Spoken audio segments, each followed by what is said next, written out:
तो चलिए दोस्तों, आज की वीडियो में बात करेंगे 70 के दशक में बनी दमदार जहरी डायलॉग और एक्शन में स्टोरी थ्रिलर से भरी विश्वनाथ से जुड़े अननोन फैक्ट्स की वीडियो में। तो वीडियो पसंद आए तो प्लीज लाइक, कमेंट और शेयर करने के साथ चैनल सब्सक्राइब करें और साथ में मौजूद घंटा भी बजा दें। 20 जनवरी 1978 को रिलीज विश्वनाथ में लीड रोल में शत्रुघ्न सिन्हा, रीना रॉय, प्रेमनाथ, प्राण, मदनपुरी, विजू खोटे, रणजीत, परीक्षित साहनी, रीटा बादुड़ी, जगदीश राज, डी.के. सपरू, बीरबल, सुलोचना लाटकर, सुधीर, यूसुफ खान और मानिक ईरानी के अलावा कई और कलाकार नजर आए थे। फिल्म के डायरेक्टर, स्टोरी राइटर और डायलॉग राइटर थे सुभाष घई। प्रोड्यूसर थे पवन कुमार। जली को आग कहते हैं, बुझी को राख कहते हैं। जिस राख से बारूद बने उसे विश्वनाथ कहते हैं। कुछ पान वान खाएंगे आप? घास पत्ता खाने की आदत नहीं है मुझे। Very good. संगीतकार थे राजेश रोशन। तो गीतकार अनजान के लिखे 5 सॉन्ग रखे गए थे। सभी सॉन्ग में बतौर प्लेबैक सिंगर आवाज दी थी किशोर कुमार, मन्ना डे, लता मंगेशकर और आशा भोसले ने। सॉन्ग थे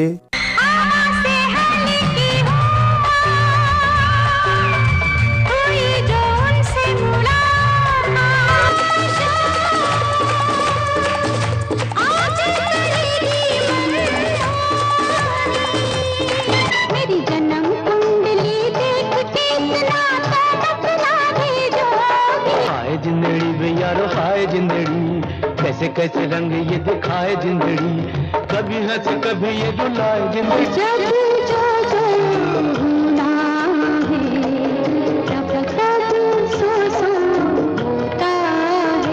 फिल्म का म्यूजिक अच्छा था, जिसमें मन्ना डे का गाया है जिंदड़ी और किशोरदा लता का गाया दुनिया ने मुझे ठुकराया सबसे ज्यादा सुने जाने वाले सॉन्ग थे। 2 घंटे 40 मिनट की विश्वनाथ को 6.2 आउट ऑफ 10 IMDb रेटिंग मिली हुई है। दोस्तों, बात बजट और बॉक्स ऑफिस कलेक्शन की करें तो इसका बजट 1 करोड़ रुपए के आसपास रखा गया था और रिलीज होने के बाद बॉक्स ऑफिस इंडिया पर अगर ये 2 करोड़ रुपए का कलेक्शन कर समेट रही थी तो ओवरसीज मार्केट को मिलाकर ओवरऑल वर्ल्ड वाइड कलेक्शन कुल 3 करोड़ रुपए को क्रॉस कर गया था। दोस्तों, ये तो बात रही विश्वनाथ से जुड़ी कास्ट और परफॉर्मेंस की। अब बात करते हैं इससे जुड़े नॉन फैक्ट्स की। पहले फैक्ट की बात करें तो सुभाष घई को विश्वनाथ की स्क्रिप्ट तैयार किए 15 दिन ही हुए थे कि फिल्म फ्लोर पर चली गई थी और इससे जुड़े कुछ लोगों को तो इसका ओपनिंग शॉट आज भी याद है, जिसमें 6 कमरों से कैमरा गुजार कर शूट किया जा रहा था। इसके अलावा बतौर डायरेक्टर सुभाष घई की दूसरी और शत्रुघ्न सिन्हा के साथ भी दूसरी फिल्म थी। पहली साल 1976 में आई कालीचरण थी, जो बॉक्स ऑफिस पर बड़ी हिट थी, जिस वजह से कालीचरण के रिलीज के कुछ महीनों बाद ही सुभाष घई ने विश्वनाथ की स्क्रिप्ट पर काम शुरू कर दिया था और साथ ही इस बार फिल्म को शत्रुघ्न सिन्हा के होम प्रोडक्शन रामायणा चित्रा के अंडर उनके सेक्रेटरी रहे पवन कुमार प्रोड्यूस कर रहे थे, जिन्होंने इससे पहले साल 1973 में अभिमान, 1976 में खान दोस्त और 1977 में कोतवाल साहब को प्रोड्यूस किया था। दूसरे फैक्ट की बात करें तो बलराज साहनी जैसे बड़े स्टार के सुपुत्र होने के बावजूद भी परीक्षित साहनी बॉलीवुड में उतनी पैठ नहीं बना पाए थे कि उन्हें ज्यादा महत्व दिया जाए, जिस वजह से विश्वनाथ की मेकिंग के दौरान परीक्षित शत्रुघ्न सिन्हा से उलझ गए थे। मामला इतना आगे बढ़ गया था कि खबर मीडिया में भी फैल गई थी, जिस वजह से शत्रुघ्न सिन्हा से भी सवाल किए जा रहे थे कि आखिर मामला क्या है, लेकिन शत्रु मामले को दबाते नजर आए और सिर्फ यही इशारा दिया कि परीक्षित इतने बड़े स्टार नहीं है कि उनकी हर डिमांड पूरी की जाए। तीसरे फैक्ट की बात करें तो साल 1975 में रिलीज हुई एक काफी कम बजट की जूली फिल्म के म्यूजिक ने काफी धूम मचाई थी, जिस वजह से लक्ष्मीकांत प्यारेलाल, कल्याण जी आनंद जी और राहुल देव बर्मन को टक्कर देने वाले संगीतकार का नाम राजेश रोशन के रूप में सामने था। सुभाष घई भी राजेश रोशन के कंपोज किए सॉन्ग के फैन हो गए थे, लेकिन बावजूद इसके जब वे कालीचरण बना रहे थे तब उन्होंने कल्याण जी आनंद जी पर भरोसा जताया, लेकिन विश्वनाथ के लिए उन्होंने राजेश रोशन को मौका देना बेहतर समझा, इसलिए राजेश ने भी उन्हें निराश नहीं किया। उन्होंने बेहतरीन संगीत का नमूना पेश किया था, लेकिन बावजूद इसके सुभाष के साथ राजेश रोशन की बतौर संगीतकारी इकलौती फिल्म बनकर रह गई, क्योंकि इसके बाद लक्ष्मीकांत प्यारेलाल सुभाष घई के फेवरेट संगीतकार बन गए और उनका गौतम गोविंदा से शुरू हुआ साथ लगातार फिल्म करते करते 1995 में त्रिमूर्ति पर जाकर खत्म हुआ था।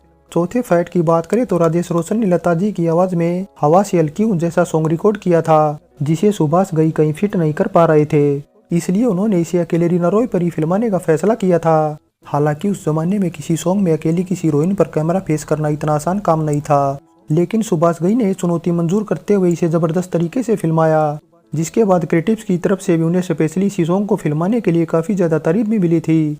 पांचवें फैक्ट की बात करें तो जिस तरह कालीचरण के डायलॉग लोगों की जुबान पर थे, ठीक उसी तरह विश्वनाथ के डायलॉग भी दमदार जारी होने से लोगों की जुबान पर चढ़ गए थे।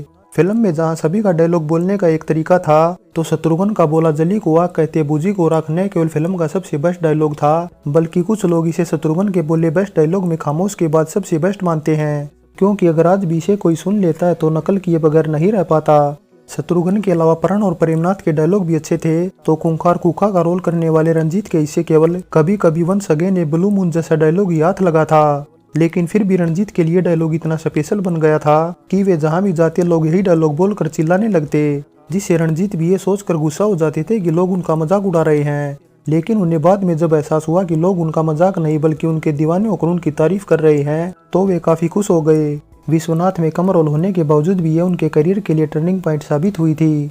हालांकि रंजीत के इस रोल से रिलेटेड भी एक किस्सा जुड़ा हुआ है, क्योंकि उस दौरान महेश भट्ट ने भी नया दौर टाइटल से ऋषि कपूर के साथ एक फिल्म बनाई थी, जो विश्वनाथ के केवल 2 हफ्ते बाद ही रिलीज हुई थी, जिसमें रंजीत का ठीक सेम टू सेम इसी तरह का रोल रखा गया था। लेकिन बावजूद इसके उस टाइम कोई कंट्रोवर्सी खड़ी नहीं हुई, क्योंकि कोई ये तय नहीं कर पाया कि किसने किसकी नकल की है। Once in a blue moon, कभी कभी।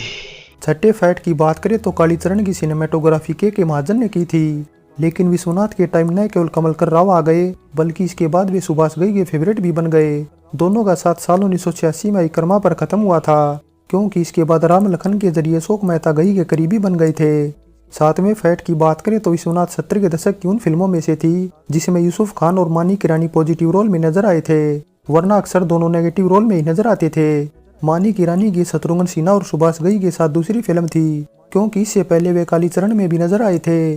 आठवें फैक्ट की बात करें तो शत्रुघ्न सिन्हा और सुभाष घई का रिलेशन फैमिली फ्रेंड जैसा था, इसलिए सुभाष घई ने शत्रुघ्न सिन्हा के साथ ही बतौर डायरेक्टर अपनी नई पारी शुरू की थी। लेकिन पहले फिल्म कालीचरण और विश्वनाथ की शूटिंग के दौरान शत्रुघ्न और रीना रॉय के अफेयर ने उनकी रातों की नींद उड़ा दी थी, क्योंकि दोनों एक दूसरे में इस कदर खोए रहते थे कि घंटों तक कमरे से बाहर भी नहीं निकलते थे, जिस वजह से सुभाष घई को नुकसान उठाना पड़ता था।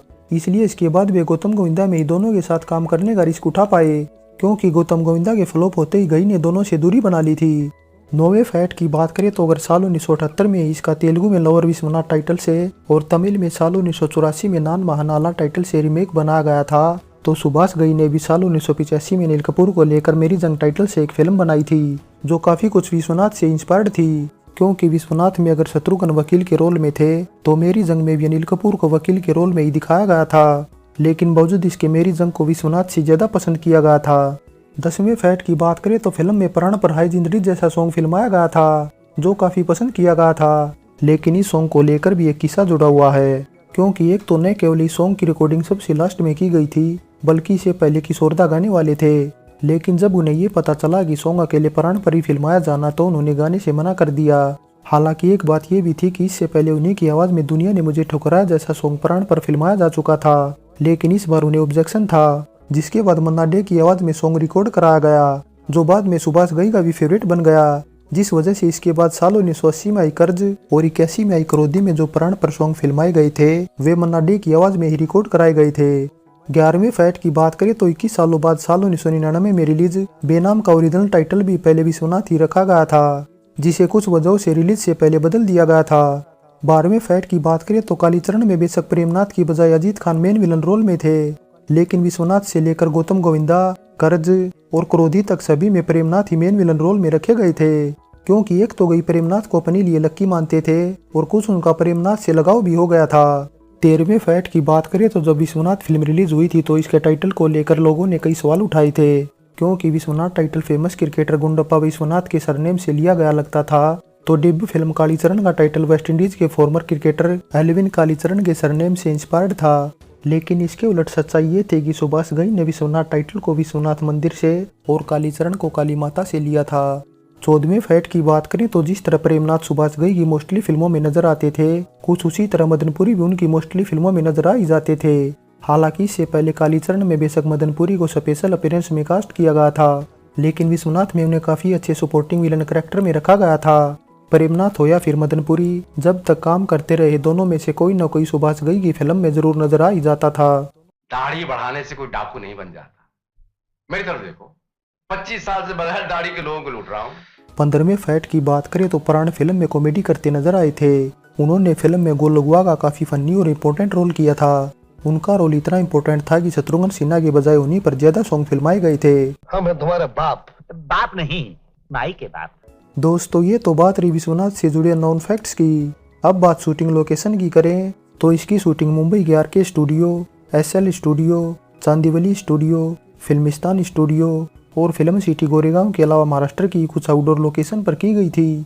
शूटिंग लोकेशन के बाद अब बात साल 1978 की कुछ टॉप फिल्मों की करें तो उस साल मुकद्दर का सिकंदर टॉप पर थी, नंबर 2 पर थी त्रिशूल, 3 पर डॉन, 4 पर आजाद और नंबर 5 पर मैं तुलसी तेरे आंगन की थी तो विश्वनाथ 12वें नंबर पर थी।